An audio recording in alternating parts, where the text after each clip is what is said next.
everyone. Welcome back to our remote version of Open. So, the COVID-19 pandemic has left many people around the world forced to adjust to life indoors. It's affected people mentally and physically. And our next guest is an Ayurvedic practitioner and yoga therapist. And she's here to share some tools to assist with easing mind, body, and soul through Ayurveda and yoga therapy. Please welcome Corey Touche. Hi, Corey. Hi, Rhina. Very nice to be with you guys. Thank you for having me. What I didn't share with everyone is that you're coming in via Hawaii. Yeah, I'm way over here. You're in Oahu? I'm on the north shore of Oahu in a little town called Wailua. Well, You might hear some chickens in the background.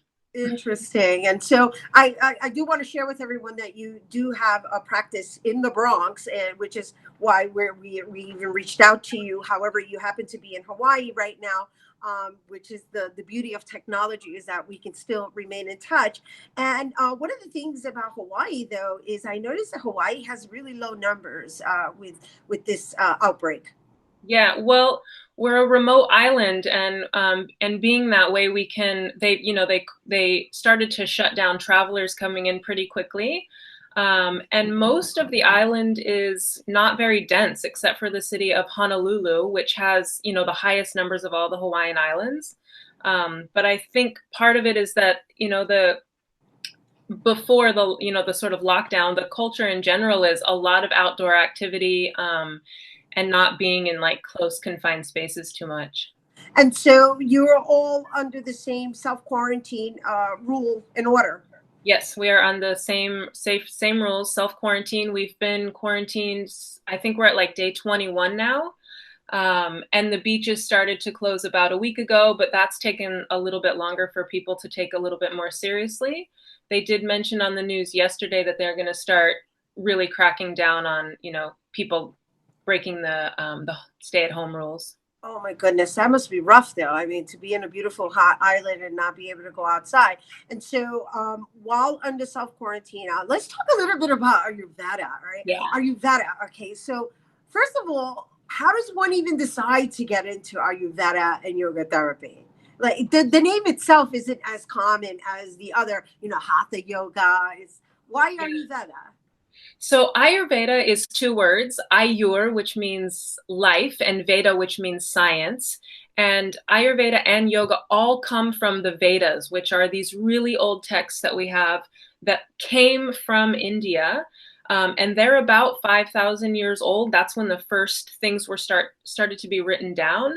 But it's believed that these sciences were taught orally for thousands of years prior to that. So it's really ancient wisdom. And even though it's rooted in India, it's really common for all of us. It's a living science. So it's not confined to any culture or geography.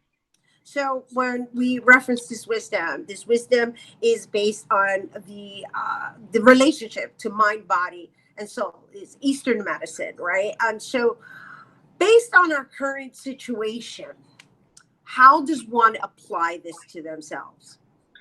So Ayurveda,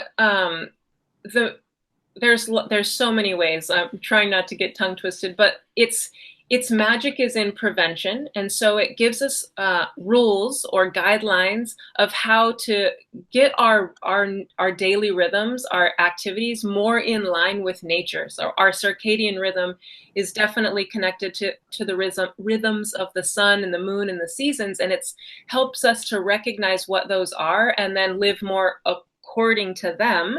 And it's based on individuals. So if two individuals came in and they both had the COVID case, there are definitely things that we would do across the board to help treat that. But there also would be differences from individual to individual. And that's another sort of magic point of Ayurveda, is that we're really looking at each person as an individual, like microcosm, rather than treating blank symptoms. So right now, based on all of us being self-isolated and limited to a lot of things, it is specifically movement.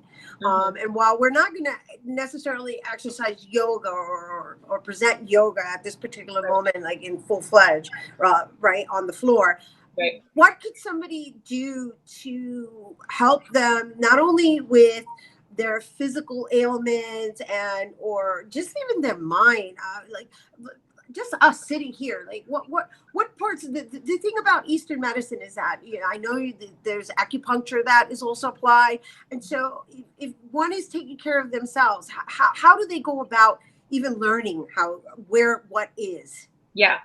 Okay. So I'm just going to start a little bit broader, and then we'll come back to some real specifics.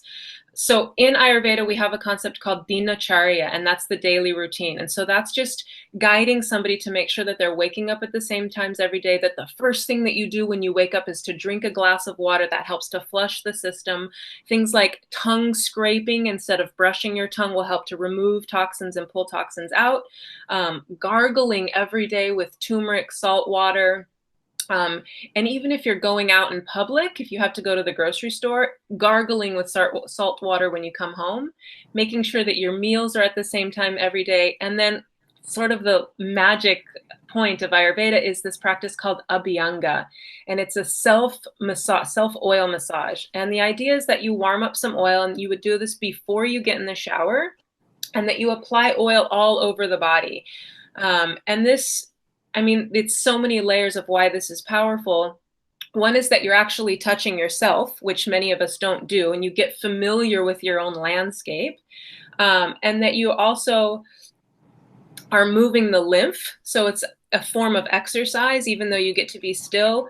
I encourage everybody to try and just recognize actually how much strength it takes to give yourself a massage, and how much flexibility you need to be able to, reach over onto your back or reach down to the flanks. And so there's many layers. And through that practice, we activate these points on the body called marma points, which are where acupuncture points originated from.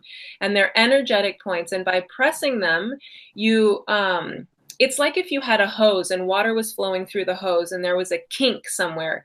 And by pressing on the kink, it releases that stagnation. So now the energy can flow more directly. And that's really what both yoga and Ayurveda are trying to do, is to reduce or eliminate any restriction or impediments in the flow of energy in the body, so that the body's own intelligence is what's able to flow. So give me an example. Yeah.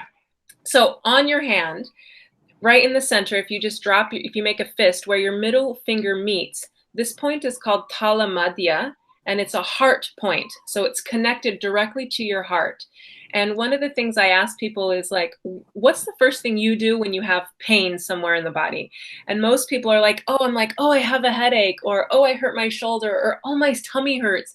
And so that's your own body's wisdom, your own intelligence, your own intuition, directing yourself to heal yourself. So you immediately touch the area, connecting that heart energy, which is the healing energy, to the part of your body that needs it. And so you're waking up your body's own intelligence. That's already there. That already exists. That's already there. Yeah. It's just a matter of becoming aware of that connection to yourself. Yes. So where can people learn more about this? So where I learned was with Dr. Vasant Lad. He is the gentleman that brought Ayurveda from India to the West in the early 80s. He has a school in New Mexico called the Ayurvedic Institute. But there are schools popping up all over. In fact, we started a school in New York City at Integral Yoga down on 13th Street.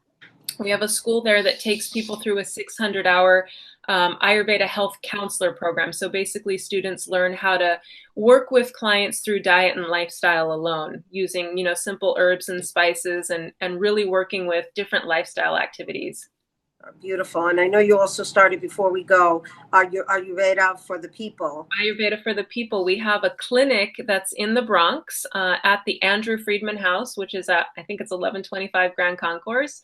And this is both a clinic and a teaching clinic. So we have a clinic there. People can come in, they get their pulse read, they get a whole, health assessment done, and then they walk away with herbal protocols, yoga protocols, lifestyle protocols. And on top of that, we have students coming in who are trying to gain clinical hours in Ayurvedic medicine, helping us to work on, different aspects. They see clients as well, and they just start to gain that clinical time.